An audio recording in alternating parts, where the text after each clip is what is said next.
बहनियान चाला ले गे सोना रानी पलंगी आगे छोड़ के मैया दाई जब सिंहासन लगे के और गे पिया बराबर लीला आई छै मोहबी गमे जा आजोगे बहिना मोरी मोरे गे लागी चवागे चुमलाई गे सोनारन तारा बारा बिछावे ताई चुमलाई गे सोनारन आई गे तारा बारा में चुमलाई गे सोनारन तारा बार में जा चुमलाई गे सोनारानी इहो तारा बारा में पार लई गे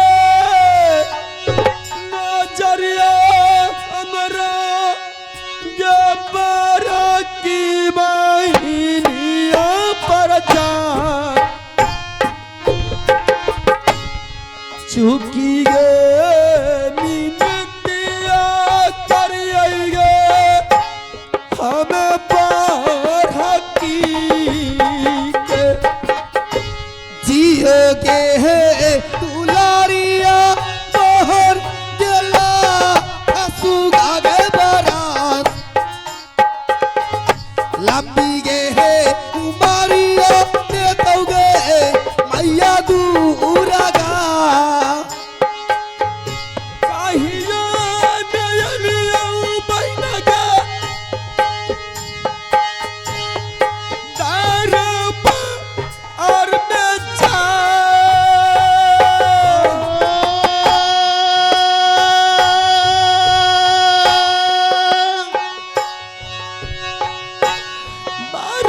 बराबर लीला आई चाहिए आई गे मोहबी कौन गे डिंगारवा बेटा गयू मारी पहिना गे पताई नमुआ पता दे बहन गे आई गे डिंगारा सारे हालत महीना कह के गे सुना सारे हालत कहतौ तोरे छोटा की ने सब गे कुसाला कही त बतनी गे हमार सब गे कुसाला बरकी गे बहनिया के क्या ये तुम सादा लिबास पहन करके बड़ी बहन के पास आकर के रो रही है, क्या बात है? तुम्हारी मती मार गई है क्या? जो सादा लिबास पहन करके तू सादा साड़ी पहन करके बड़ी बहन के पास तू आई है और जवान में जवान लगा करके बोल रही है, क्या बात है? और रो रही है। हाँ बहन, तू जानती है ना किस टाइम ये साड़ी पहनती है? जब जिसका पति जिसके नजर के सामने से चले जाते हैं उस टाइम ये साड़ी पहन करके और नगर नगर जाते हैं। यही समझ ले बहन कि आज तेरे देवर इस मोहबी किला से कहीं चले गए। क्या आप जानने के लिए चाहती हो? हाँ, मैं जानने के लिए चाहती हूँ। बोल, कौन ऐसा डिंगरा का बेटा तुम्हारे ऊपर चढ़ाई किया है? उसका नाम तो थोड़ा सा बोल दे मेरे पास, मैं जा करके उसके सिरहोना में उसके बेटा को मैं डस डालूं। फिर रानी सोना क्या नाम पड़ी रे? बहन, हाँ, एक दिन की बात है, आपकी सुपुत्री कंचन कुमारी हमारी रंगमहल में आई और रंगमहल में आकर के रोने लगी और कहने लगी, चाची जब तक आप हमारे साथ में सत नहीं कीजिएगा तब तक आपको सारी हाल नहीं सुनाऊंगी। क्या? हमें यही सोचना पड़ा कि हमारे मोहवा किला में 2-4 बच्ची नहीं है, एक पुत्री है। हमारी बच्ची जो भी कहेगी मैं मान लूंगी। मैंने उस पुत्री के लिए सत कर लिया। सत करने के बाद आपकी पुत्री ने यही बोली कि चाची हमें 3 खिलौना ला दीजिए।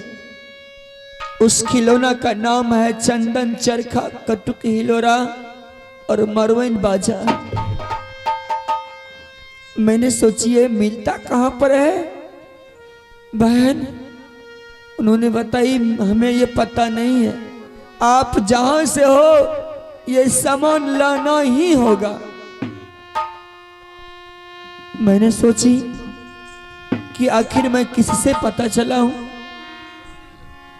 मैं मामू जी को बुलाई, मामू जी से पूछने लगी कि मामू जी आप तो चारों तरफ भ्रमण करते हैं, नारद बाबा की तरह सब जगह से खबर लाते हैं, आपका नाम खबरी लाल कहा गया है, आप एक बात बता दीजिए ये सामान मिलता कहाँ पर है?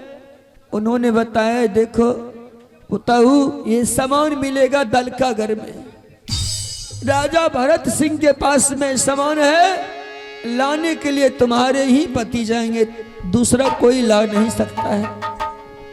मैंने सोची ठीक है, मैंने सोची और मामू जी को भेज दी। मैं राज दरबार चली गई, राज दरबार जाकर के आपके देवर जी को बुलाई और उन्हें कहने लगी स्वामीनाथ आज आपके रानी पहली बार आपके दरबार में आई है, आप जब तक रानी के साथ में सत नहीं कीजिएगा तब तक मैं आपको वो बात नहीं बताने वाली हूं।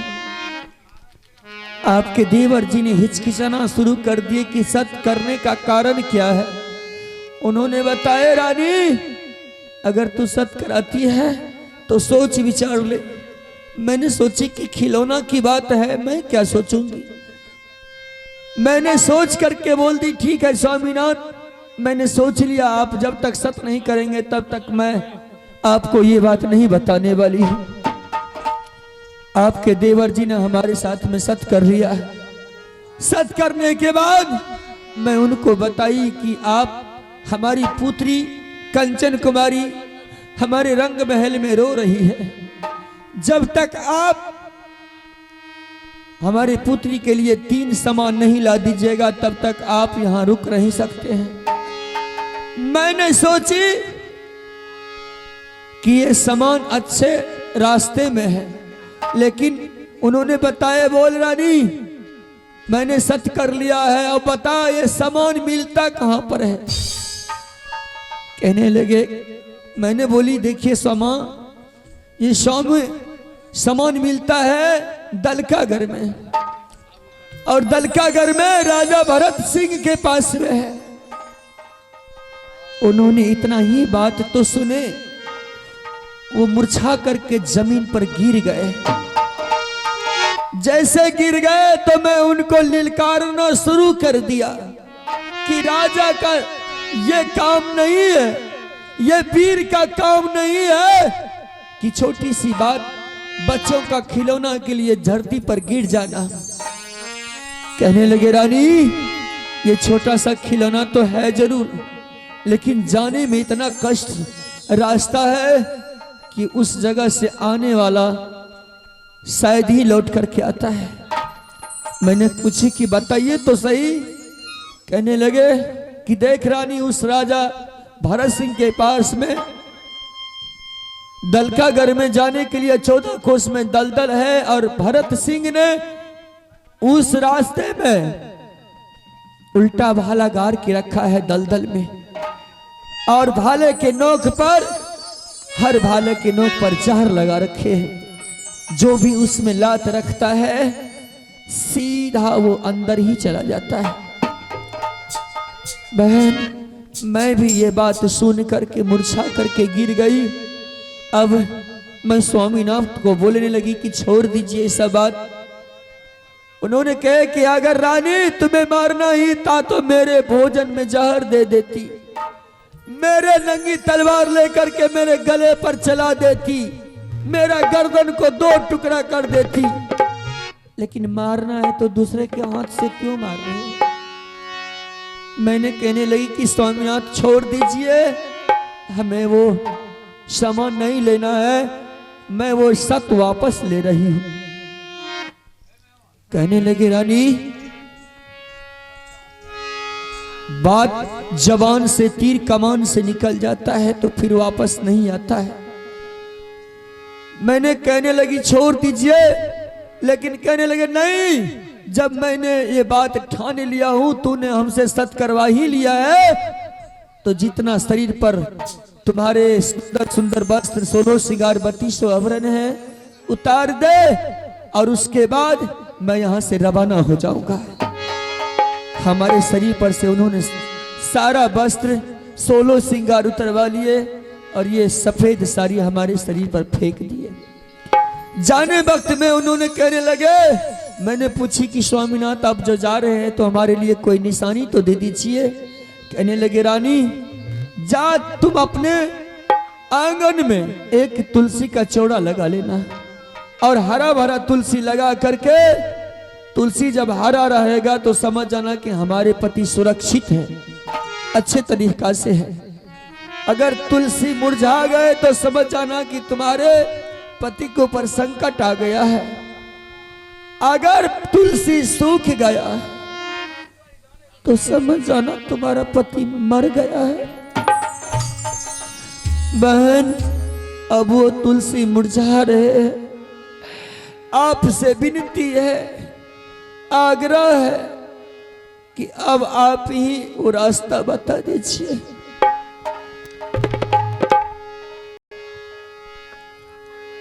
बहन, जब तू जानी बड़ी बहन की बेटी है, बड़ी गोतनी की बेटी है, वो बेटी सबसे पहले मेरे दरबार में आई, मेरे पलंग पे आई। वो बेटी हठ मचा रही थी इसी बात को लेकर के। मैंने बेटी को मैं बोल दी, बेटी तुम दो काम से मतलब रख, एक खाना से, एक पढ़ाई से, और दूसरे में मैं जो खिलौना दी हूं उस खिलौना से खेल, और तीसरे खिलौना के चक्कर में पड़ेगी तो तू जानती है सोना रानी की उल्टी खोपड़ी हर हमेशा चलती है। मैंने बेटी को वो बात को लेकर के हट चलने लगी तो मैंने मार पीट करके अपने दरबार से महल में भेज दी, और वो बात लेकर के तुम्हारे पास गई तो छोटी सी बच्ची के साथ में तू सत कर ली, और सत के बंधन में आज देख ले तो अपने नसीब में आग लगा ली। अब बोल मैं क्या करूं? बहन, मैं आपके पास में कुछ नहीं बोल सकती हूँ। आप माँ शेरावाली की सेवक हो, आपके पास में 1400 पेटारी जादू है, 700 पेटारी जादू आपने जुरा में रखती है। अगर आप चाहेगी तो कुछ भी हो सकता है, अगर बचाना है तो बचा ले। आपका देवर तो गया ही है, साथ में बेटा इंदल भी गया है। क्या इंदल भी चला गया है? हाँ बहन। हे गई अपने से गई भागिया में बहिनो, हे गया गिया ललही गेला का,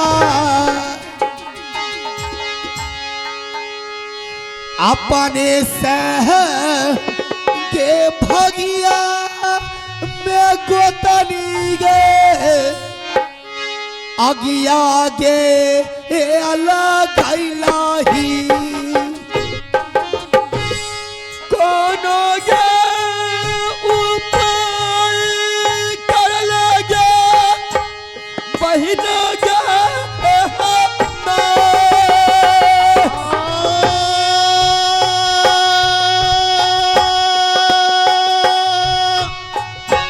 देवरा का बचाइए लियोगे हैगे दाल का गार में।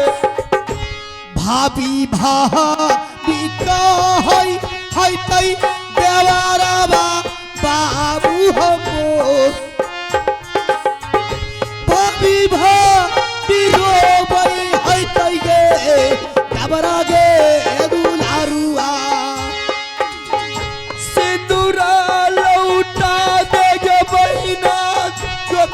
बाबू के जान अचारा पहलो बैठियो में तोहारो माइया के सुई ना ले गई कई दूरा गा मेरी गई माई फुटा लोगे कराम मैया गे सोना मांगे नागिनिया। बहन हाँ बहन, आपके पास में ढेर सारे उपाय हैं, अगर आप चाहोगे तो उपाय समाधान हो सकता है।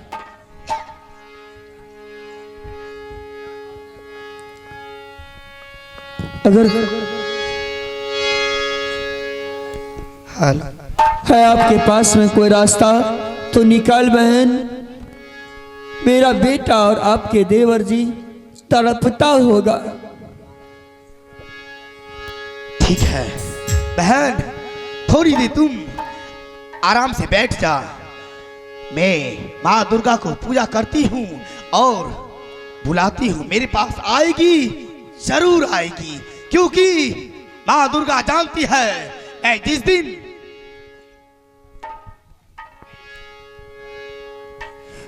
बाबा की राज में कुमारी थी उस दिन ही माँ दुर्गा की पूजा करते बिना मैं अंजल ग्रहण नहीं करती थी। बहन, मैं अब भी ससुराल आई हूँ, मैं जब तक माँ जगदम्बा की पूजा नहीं करती तो मैं अंजल ग्रहण रानी सोना नहीं करती है। इसीलिए मैं कहती हूँ आज तेरी बेटी बड़ी संकट में पड़ गई है माँ।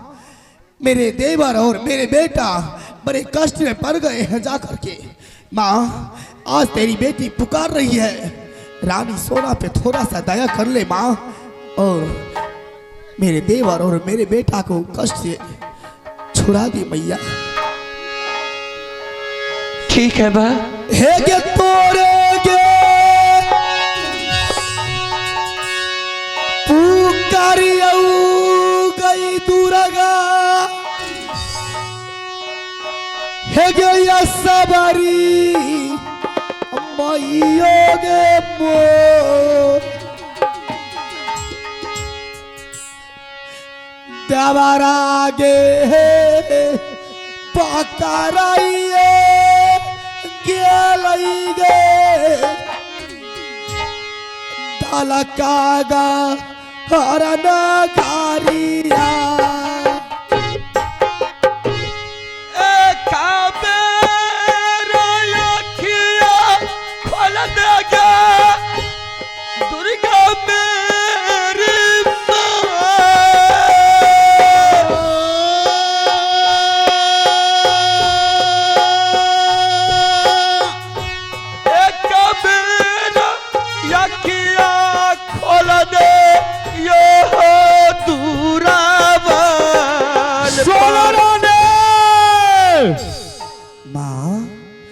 बोल बेटी। प्रणाम माँ। खुश रहो बेटी। क्या बात है बेटी, तुमने इतना सुनसान रात को आवाज लगाई है? सही बात है माँ। माँ, मैं बड़ी कष्ट में पड़ गई हूँ। हे माँ, हाँ। हे जगदम्बा, माँ तू जानती है ना मैं बाबा के राज में कुमारी थी, तब भी मैं पूजा करते बिना मैं अंजल ग्रहण नहीं करती थी माँ। सही बात है बेटी। माँ, आज रानी सोना से क्या गलती हो गई? रानी सोना से क्या गलती हो गई जो आज देवर और मेरे बेटा बड़ी कष्ट में पड़ गए हैं माँ? अच्छा बेटी। हाँ। क्या तुम अपने देवर और बेटा के बारे में बोल रहे हो? हाँ माँ। अरे रुदल सिंह को हमने ही पार किए। अच्छा। जब दलकागढ़ के सीमान पर रुदल सिंह गया, मुझे पुकारा, हम वहां जाकर के हाजिर हो गए। हमने उसे बहुत समझाए, लेकिन उन्होंने मानने के लिए तैयार नहीं हुआ, मरने मिटने के लिए तैयार हो गया। तो हमने उसे दलदल को पार करके उसे दलकागढ़ पहुंचाए। क्या? हाँ बेटी। बेटी, हाँ माँ। उन्होंने दलकागढ़ जब प्रवेश किया तो राजा भरत सिंह ने उसे 7 दिन 7 रात तक युद्ध किया रुदल सिंह के साथ, और उसे अपने ब्रह्मफास में फंसा करके और रुदल सिंह को कैद घर में डाल करके और नित्य रोज खैनी मिर्च का धुआं देता है। नहीं माँ, माँ मेरे देवर जी कष्ट में है माँ। हाँ बेटी, इतना ही नहीं, उसके बाद जब वहां इंदल सिंह भी पहुंचा, उसको भी उसी ब्रह्मफास में फंसा करके उसको भी कैद घर में डाल करके खैनी मिर्च का धुआं देता है। माँ अब क्या होगा माँ? बेटी माँ, क्या तुम्हें रुदल और तुम्हारी बेटा इंदल सिंह चाहिए? हाँ माँ। अगर तुम अपने देवर को छुड़ाने के लिए चाहती हो तो मैं जो कह रही हूं तुमको मेरी अनुकूल चलना होगा। क्या माँ? बोल, चलेगी?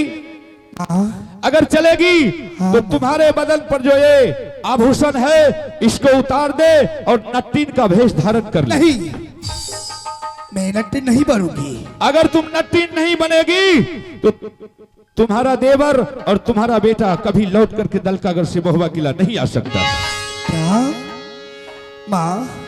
मैं एक राजा की बहू हूँ और राजा की बेटी हूँ। माँ आप बोलती हो जो तुम नट्टीन बनोगी तभी तुम्हारे देवर और बेटा छूट करके दलकागढ़ से मोहबीगढ़ में आएंगे। हाँ बेटी, अरे कुछ पाने के लिए कुछ खोना पड़ता है। अगर तुम भेष धारण करने के लिए तैयार हो तो ठीक है बेटी, तुम यहां से नट्टीन का भेष धारण कर और मैं भी तुम्हारे साथ चलूंगी और तुमसे आगे आगे हम चलेंगे और तुम यहां से चले जाना, राजा भरत सिंह के पोखरी पार पर जाकर के डेरा डाल देना और हम यहां से सीधा उसके महल चली जाऊंगी और उसके रानी जो है उसके सर पर जाकर के हम मंडराऊंगी और उसके बुद्धि को भ्रष्ट कर दूंगी और उसकी पत्नी जो है गोधने का हम उसके सर पर जाकर के मर्रा जाऊंगी। अपने स्वामीनाथ को बुला करके गोधना गोधवाने के लिए नट्टीन को ढूंढने के लिए मंत्री को भेजेगा और उसी पोखरी पार पर हम मंत्री को भी सर पर मर्रा करके उसी पोखरी पार पर ले आऊंगी और जब मंत्री तुम्हारे पास आएंगे तुम उसके साथ शामिल राजा भरत सिंह के महल चले जाना और जब वहां तुम गोधना गोधेगी हम उस गोधना में इतना जहर डाल देंगे कि उसका जान एकदम बिल्कुल व्याकुल हो जाए और जब तुम्हें गोधना का विष झाड़ने के लिए बोलेंगे और तुम उसे सबसे पहले तुम राजा साहब से सत करवा लेना और सत करवाने के बाद एक एक पौल तुम्हारे सामने हो जाएगा और सत जब कर लेगा तुम उसे बोलना महाराज मुझे कुछ नहीं चाहिए, आपके कैद घर में 2 कैदी है, दोनों को खोल करके आजाद कर दीजिए। ठीक है माँ। माँ हाँ एक बात, माँ आप बोलती हो नट्टीन बनने के लिए पर मेरे पास नट्टीन की वस्त्र नहीं है और नट्टीन जैसे बोलने के लिए और चलने के लिए नहीं आती है माँ। बेटी हाँ माँ। तुम यहां से चले जाओ, महल में नट्टीन का वस्त्र हमने उपलब्ध करके रख दिए हैं और जैसे तुम उस वस्त्र को धारण करोगी और अपने आप तुम चलना बोलना सब कुछ सीख जाओगे। ठीक है माँ। जाओ बेटी, विलंब मत करो। ठीक है जाइए। ठीक है, जा सकते हो। गोतनी बोलो बहन। अब देवर और बेटा इसी वक्त पे मिलेंगे जब तक दोनों बहन ये वस्त्र को धारण नहीं करती हो, ये रूप को चेंज नहीं करती हो, जब तक नट्टीन नहीं बनती हो।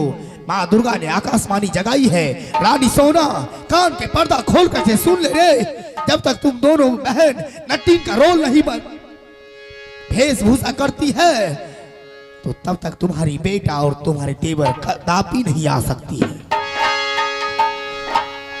जैसा आपका इच्छा। ठीक है, यहाँ से चल बहन और नट्टीन का भेष भूषा धारण करेंगे और यहाँ से चल देंगे। चलने की तैयारी यहाँ जब तक जितना लेट करोगी उतना मेरे देवर और मेरे बेटा को खैनी और मिर्चा का धुआं दे करके तब तक वो राजा मार दिए होंगे। ठीक है बहन, चलो मैं जाने के लिए हर वक्त आपके साथ हूँ। चल चल गए दुलारिया गई को तनी गई ताला का गाना गए चाय चला चाह ला चले गए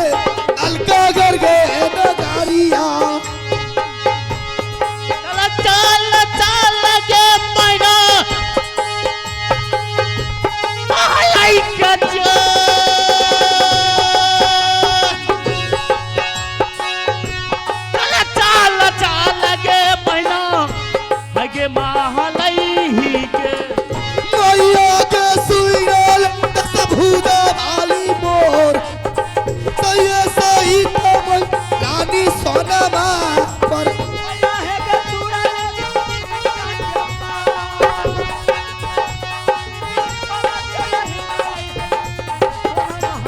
दुर्गा सुने के जब के बाद चल गई सन भैया महल के बजरंगबली का नाम कृपा हो गए जगदम्बा के। भैया सुन ले काली मां कृपा होते बजरंगबली के बजरंगबली का नाम आता है तो दुर्गा वाली। चल गई सोना महल चली जा चल गई सोना ये अब महल के चलो सोना महल चली जाए क्या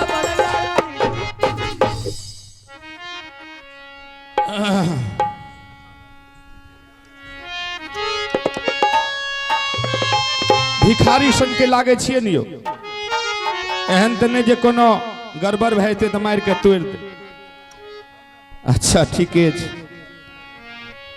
ठीक है एक बार राजा साहब को बुलाते हैं किसी तरह नौकरी रहे गोरो हाथ पकड़ के कहना रह जी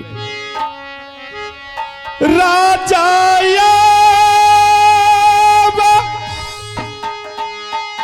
सुनिया भारत रयौता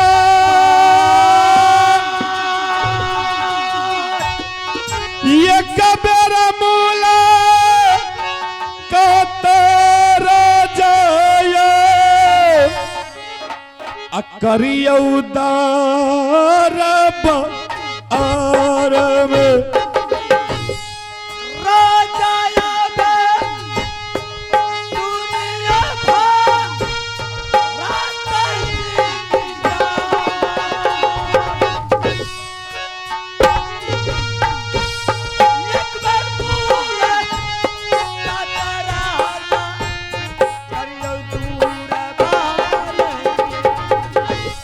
जलदी सयाबियो यौ राजा दरबार में जा दुर्बल भिखारी यौ राजा अइला दरबार में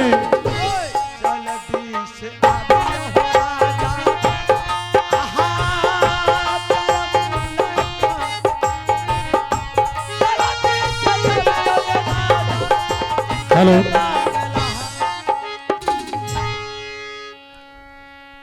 अरे प्रणाम प्रणाम महाराज। हेलो पता नहीं अनेक अनेक प्रकार का लोग मेरे दरबार पहुंचता है। कौन हो तुमने कहाँ आए हो और किस काम के लिए आए हो महाराज? हाँ बताओ। हम कौन है क्या है कुछ हो न जाने छी। अच्छा तुम कौन हो कहाँ से आए हो ये सब तुमको कुछ पता नहीं है? कोनो होशे हवास नहीं छी महाराज। अजीब हाल है महाराज। क्या नाम है तुम्हारा? नहीं जाने छी। नाम भी पता नहीं है ना बताइए। कहिया जन्म लिए केना जन्म लिए हमरा उहो नहीं पता छी। अजीब हाल है भाई। महाराज कल परसों छठियारे बेले केना जानते गरीब आदमी भिखारी भीख दुख मांग के खाए। अच्छा तुम मांग चांग के खाते हो? हाँ सुनियो न। हाँ अहिना मांगने मांगने बलुहा एलिए न। अच्छा तो हमरा 5 गो बूढ़ पुरान हमरा खूब फटकार लगे। क्यों? कल के रे बेहुदा इतना हट्ठा कट्ठा शरीर है। अच्छा भीख मांग करके खाता है तुमको शर्म नहीं होता? हाँ बुझलिए। अच्छा अब तो हमरा डर भा गेल वो जंग से टहल के चल दिलिए बेचारा जे बाबू छे न ओकरा नहीं बर्दाश्त करे जार से थर थर बैठ रहिए बुझलिए। हाँ जार से लागे त ना जे हमरा अंदर में ठंडी प्रवेश क्या गया। अच्छा देह लागे पानी सन के भाग। तो वह जे बाबू हमरा की कल के कल के बेहुदा इधर आ बैठो। हमरा तो डरो है रे लेकिन बेचारा के देह नहीं जा रहा। हाँ बैठा के कल के पहले तुम भोजन कर लो। कलिए महाराज भूख तो लागले। अच्छा अच्छा बेचारा माछ भात खिएलक हम। वाह बुझलिए। अच्छे से भोजन कराया। माछ भात खेलिए न कुछ गर्मी एले देह में बुझलिए। हाँ वह बेचारा के नहीं रहल गेले न कल के रे ऐसे में तुम ठंडा में कठर करके मर जाएगा। हाँ ठंडी का मौसम है। हाँ तो हे एगो स्टोन दिल के वो रहे बुझलिए। अच्छा, इससे ठंडा चल जाता है। की करबे गरीब के बाल बच्चा को न गुजर कर। महाराज ओकरा धारल उसारल एगो टूजर रहे। अच्छा अच्छा, तो उ टूजर दिल के उहो टूजर की कहब तत्ते छोट छे न करेजे में सटल छे। महाराज वह कल के देखो, हाँ। हम तुमको खिला दिए हैं, कपड़ा लत्ता दे दिए हैं, तुम यहाँ से चले जाओ दलकागढ़ में राजा भरत सिंह के पास। अच्छा, और राजा भरत सिंह के पास जाओ, तुमको नौकरी रख लेगा। महाराज वह खत्म नहीं। अरे ए खड़ा हो जाओ।